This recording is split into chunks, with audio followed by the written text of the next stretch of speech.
Debo comenzar con una formalidad, pero la formalidad tiene mucho sentido en esta ocasión. Ustedes saben que este acto forma parte integral de una sesión especial de la Academia Nacional de Letras. Y al inaugurar esta sesión tan especial, me abriga un sentimiento que no puedo ocultar, que es una gran felicidad. Porque yo no sé si saben, pero yo soy futbolista, que es una profesión que se es para siempre. Y al mismo tiempo, bueno, me honra mucho integrar hace ya bastante tiempo la Academia Nacional de Letras. Y que hoy la Academia Nacional de Letras esté sesionando en el estadio, en la tribuna olímpica, que esté sesionando en este lugar maravilloso que es el Museo del Fútbol. Y nunca dejo de admirar lo que es el Museo del Fútbol, ¿no? Y lo que podemos recorrer aquí, ¿no? Que es nuestra historia, que son nuestros valores, que son tantas imágenes absolutamente imperecederas. Para mí es un momento muy, muy especial, ¿no? Muy especial.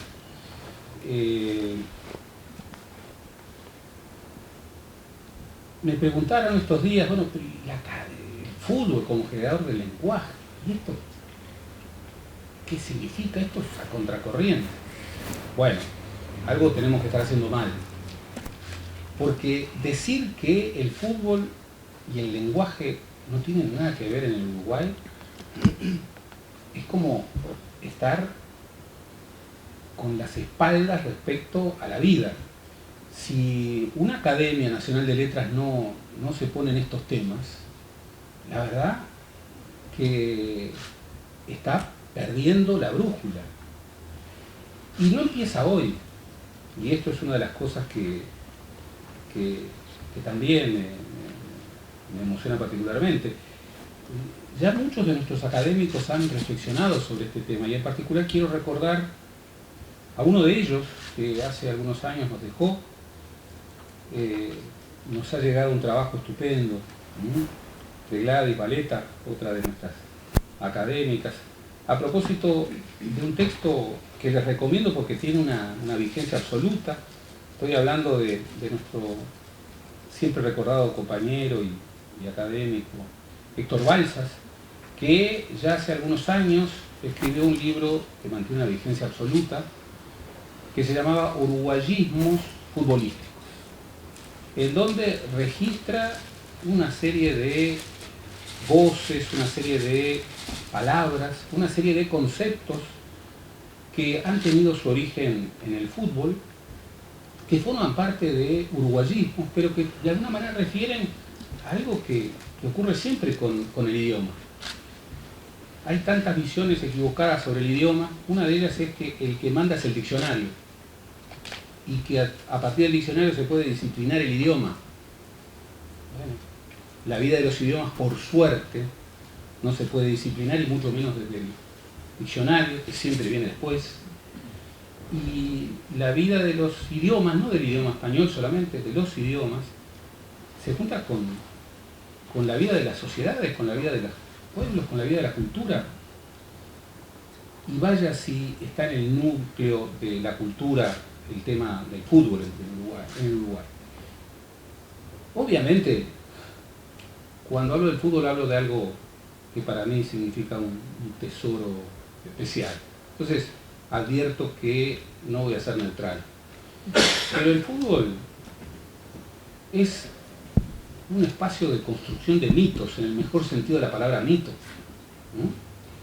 Es un escenario en donde se construyen relatos con personajes elevados a la categoría de héroes, que expresan conflictos cósmicos, conflictos de valores, y que generan idioma, palabras, filosofía popular.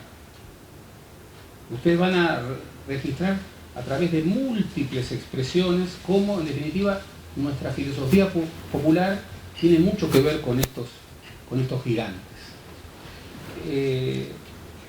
Seguramente nadie recuerda, o pocos recuerdan, que era un muchacho el que en 1928, hace 90 años, en Ámsterdam, bajándosela a Héctor Scalone,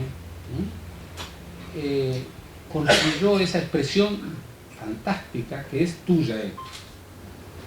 Tuya, Héctor. Tuya, Héctor, como, bueno, los de afuera son de palo, como adelante y forward, como tantas expresiones, la tiré al lobo, tantos anglicismos, al lobo, quedaste en offside, cómo escribir offside,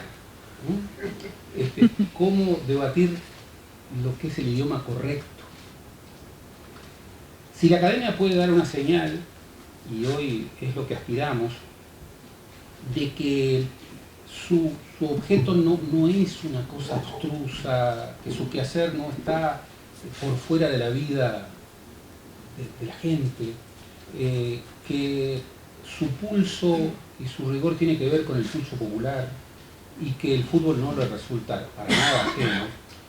Bueno, el sentido de esta actividad habrá sido logrado.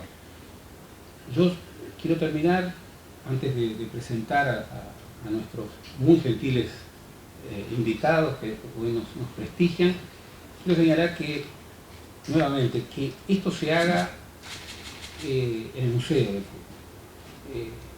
Si hablamos del Museo del Fútbol tenemos que hablar de Antonio Román, a quien nunca agradeceremos poco todo lo que él y sus compañeros han hecho aquí. Y poder estar aquí con la presencia de estas grandes figuras, futbolistas como la Maravilla Negra, dirigentes como don Dante Yoko,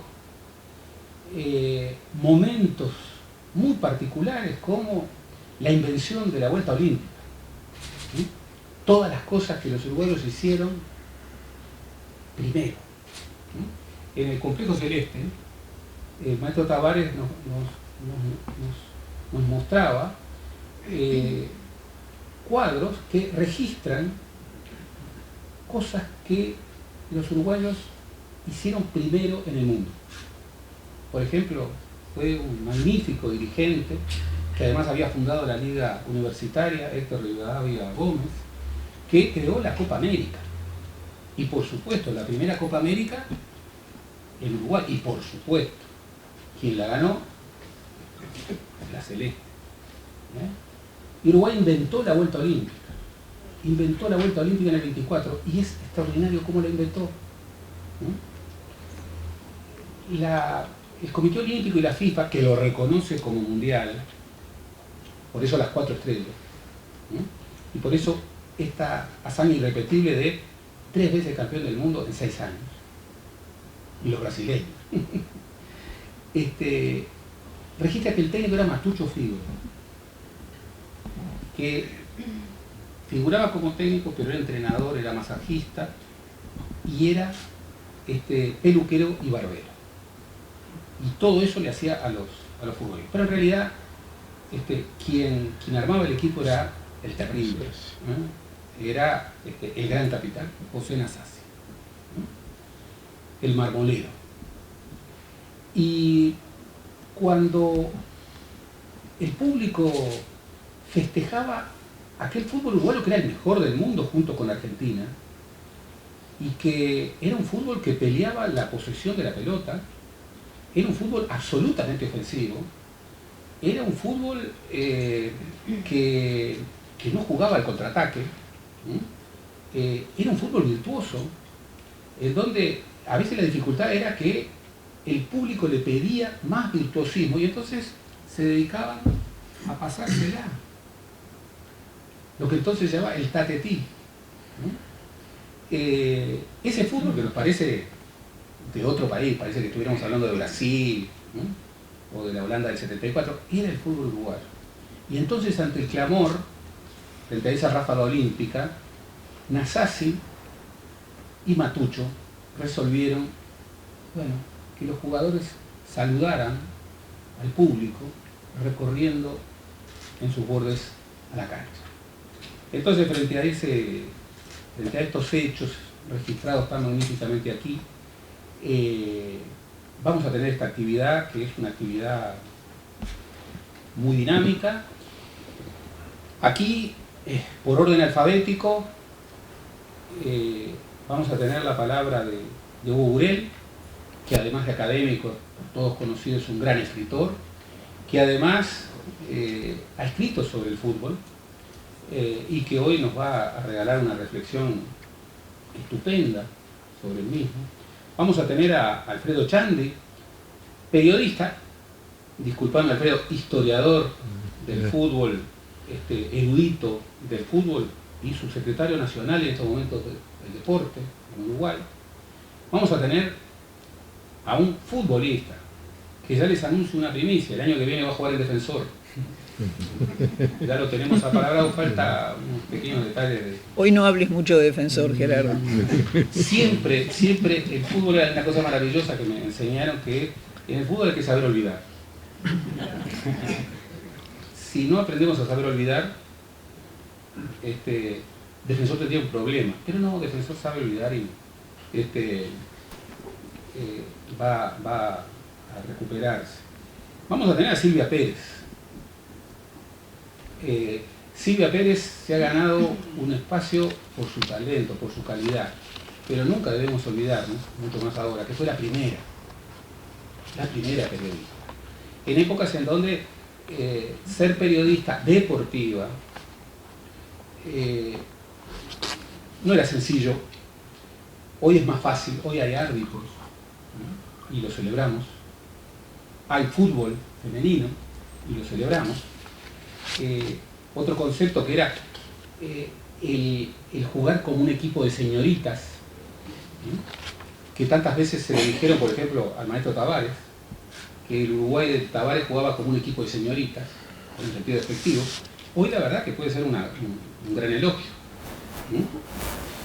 Vamos a tener también, y agradecemos mucho a Wilmar Valdés, presidente de la Asociación Uruguaya de Fútbol,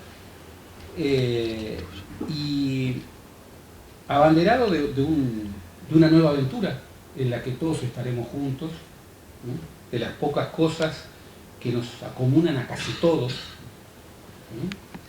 Que es que cuando Uruguay juegan 3 millones, o 3.300.000, hay un grupo que no, pero el 90% juega. Entonces, sin más, le vamos a pedir a Hugo que arranque. ¿Cómo no? Buenas noches, gracias por la presencia.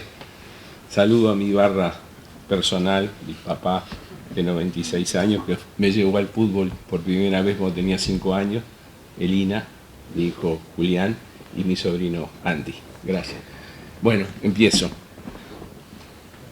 El título de esta mesa redonda me habilita a agregar una S entre paréntesis y establecer así una primera reflexión sobre la capacidad del fútbol para generar no uno, sino varios lenguajes, a partir de su realidad como deporte, desde el origen que se ubica, por supuesto, en Gran Bretaña y después colonizó al mundo. Aclaro que lo del lenguaje está referido en parte a una condición de jerga o terminología específica de una actividad. Obviamente, el primer lenguaje que generó se produjo en los propios dominios del idioma inglés. Y cuando digo lenguaje me refiero, claro está, a una serie de palabras específicas que se forman o nacen desde la necesidad de nombrar todo lo relacionado con el fútbol y sus reglas. Luego, y como inevitable consecuencia, a un discurso que no es solo futbolístico o referido exclusivamente al deporte, sino que se amplifica y se extiende a otros ámbitos, desde el periodístico al empresarial, pasando por la política y hasta por la moda. Ya la denominación del mismo, fútbol o fútbol, y su traducción literal al español, balompié, nos indican el proceso idiomático que el fútbol trajo al habla y a la escritura. No me detendré aquí a reflexionar si los primeros que jugaron con un balón golpeándolo con el pie fueron los británicos. Lo que no ofrece dudas es que en el principio, y ya refiriendo al fenómeno del deporte como actividad física que incluye las palabras que lo describen, nombran y por supuesto, reglamentan, el fútbol no podía tener otro lenguaje que el idioma inglés.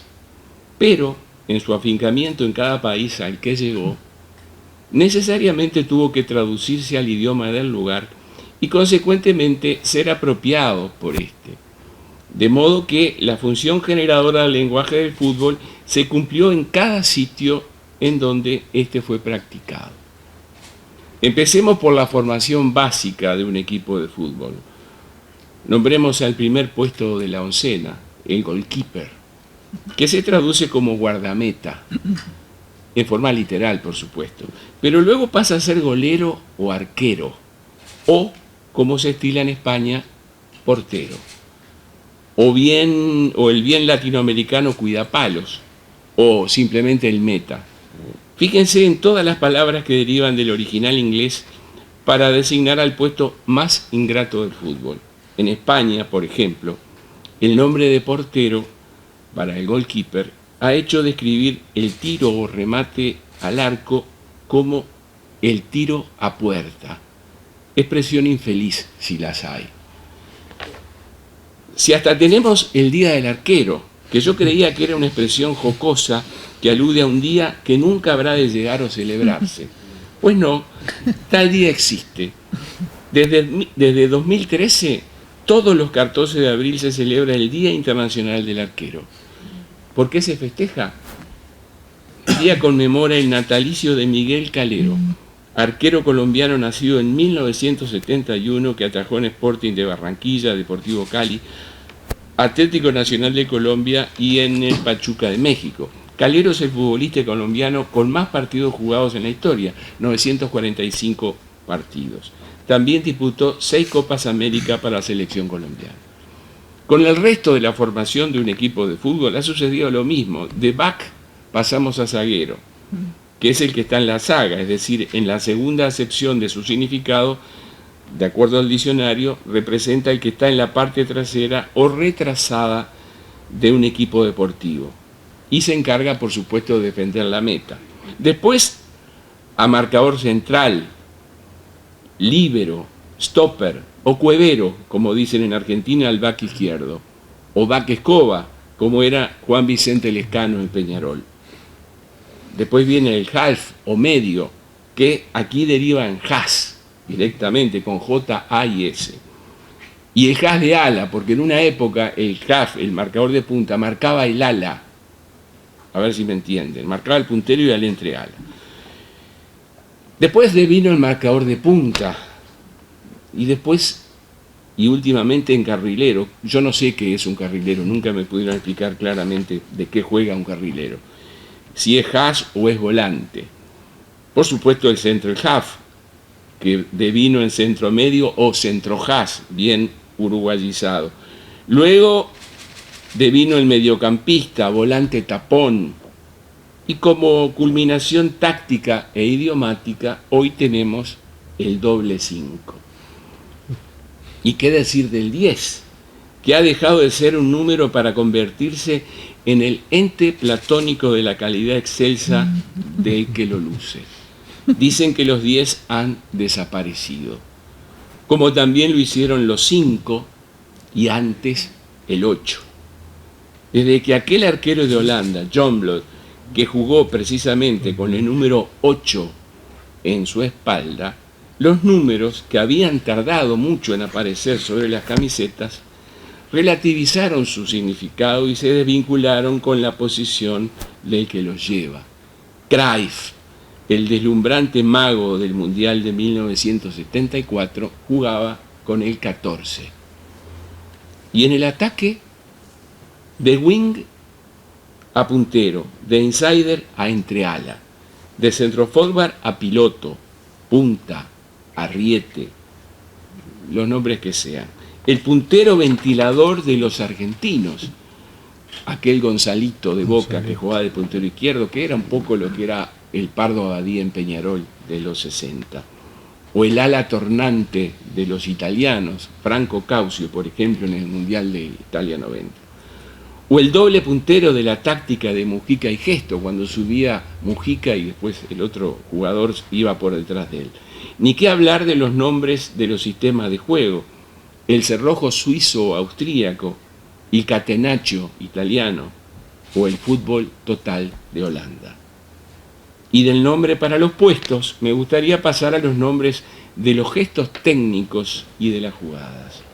La chilena, el mondonguillo, la rabona, el túnel, la bicicleta, la volea, pegarle de chanfle, 3 dedos, apretarla, picarla o pincharla, convocan a perdidos instantes en los que alguien designó todo eso sin saber que así iba definiendo el lenguaje específico del fútbol. Y si seguimos con el encargado de dirigir el equipo, vamos a encontrar manager, coach, entrenador, director técnico, el míster de los españoles y también el estratega, el maestro o el profe simplemente. Es que el fútbol genera lenguaje porque todo es lenguaje siempre y en un principio. En el principio era el verbo, por supuesto. Cuando se jugó por primera vez, alguien tuvo que conceptualizar, explicar el juego y sus reglas, concebir el sentido lúdico de sus acciones. Y más de un siglo después de inventado, lo sigue haciendo. Una de las expresiones más señalables del lenguaje del fútbol es sin dudas el periodismo. El escrito, con formidables cronistas en el Río de la Plata. Aquí, las crónicas de Franklin Morales, por ejemplo, siempre impecables y cultas, al punto que recuerdo que una vez, en una nota publicada en La Mañana, citó nada menos que a Heidegger para comentar un partido. O las crónicas del padre de Silvia, Marcelino Pérez, que fue un formidable jugador en la época gloriosa de la década del 30 y que fue uno de los primeros comentaristas televisivos y que daba gusto escucharlo por el vocabulario que empleaba y por la manera de construir sus comentarios. O el Beco Laferranderí, que trabajó tanto en Argentina como en Uruguay. O el lenguaje galano de don César L. Gallardo y Osvaldo G. de Lorenzo. O el reo, murguero y popular de Carlito Soto. El lenguaje del fútbol también se traduce en la literatura de columnas y crónicas. El estilo inolvidable del gráfico que leía desde niño, con Osvaldo Ardizone, Dante Panzeri, Borocotó y tantos otros. Y sin dudas el aporte desde la literatura propiamente dicha. Ejemplos inmediatos, el fútbol a sol y sombra de Eduardo Galeano, que tengo un ejemplar dedicado por él, y que en mi opinión le sobra poesía y quizá le falta vestuario.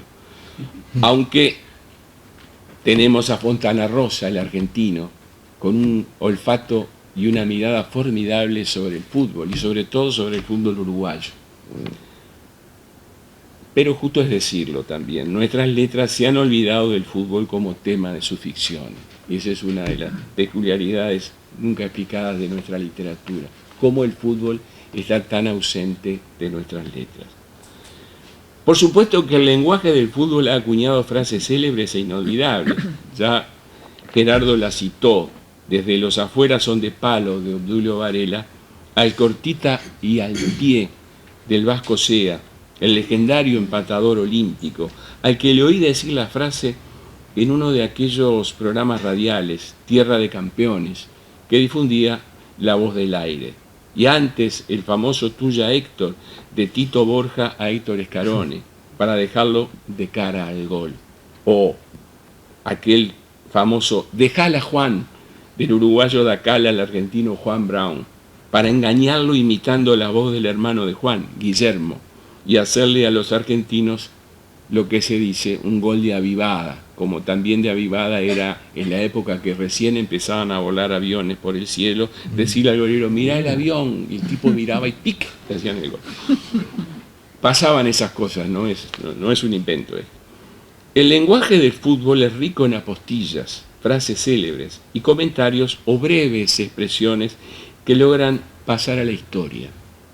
¿Cómo no recordar aquel chuta Pepe que el técnico húngaro Bela Gutmann, de fugaz pasaje por Peñalor, le ordenaba al Pepe Sacía, porque sabía de la potencia de su remate, o sea, del shot al chuta, era un húngaro y le decía, tirá, Pepe, porque vos tirás fuerte.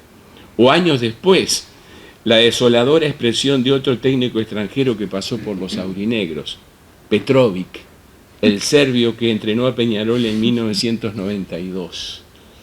¿Saben qué dijo después de un partido espantoso de Peñarol? Catástrofo. Petrovic. Los medios electrónicos han tenido también su oportunidad de generar lenguaje y expresiones tan ocurrentes como inolvidables. Desde aquellos scrimmage en el área que describía don Carlos Solé, utilizando para el fútbol una expresión de rugby, porque el scrimmage se producía más, que es el entrevero, es la cosa es confusa, al megatónico de Heber Pinto en referencia a los remates de Pedro Rocha, o la muletilla "el tiempo pasa", casi una reflexión filosófica con la que Lalo Fernández mentaba el progreso de los minutos de un partido. Y por supuesto, el ta, ta, ta de Víctor Hugo Morales, o el rambullé y el cacheté de Kessman. Ni que hablar del genial "Ustedes lo vieron", de Carlos Prieto, nuestro primer relator televisivo que se ahorraba palabras y adjetivos para remitirse con humildad a que los espectadores creyeran en lo que estaban viendo, sin la innecesaria intermediación de palabras obvias que los relatores actuales, con 25 cámaras en los estadios, no deberían abusar en el uso. El fútbol como generador de lenguajes, una fábrica inagotable de frases, expresiones, modismos y adjetivos que hoy merecerían sin duda un diccionario. Porque el fútbol es, además de un deporte, un sistema de poder, un espectáculo, un negocio de ingresos y egresos astronómicos, un hipnótico que produce hábito y por tanto un dominio que se consolida siempre en el lenguaje y que genera y a través del cual se construye su relato. Un relato que siempre bordea la épica, con héroes y hazañas, con luchas casi homéricas, con batallas en vez de partidos, con patrias y naciones involucradas en la disputa y la aspiración manifiesta de perdurar en el comentario del hincha sobre cada incidencia del juego, desde el gol o la atajada al penal mal cobrado o el offside inexistentes. Si dará para hablar el lenguaje del fútbol. Gracias.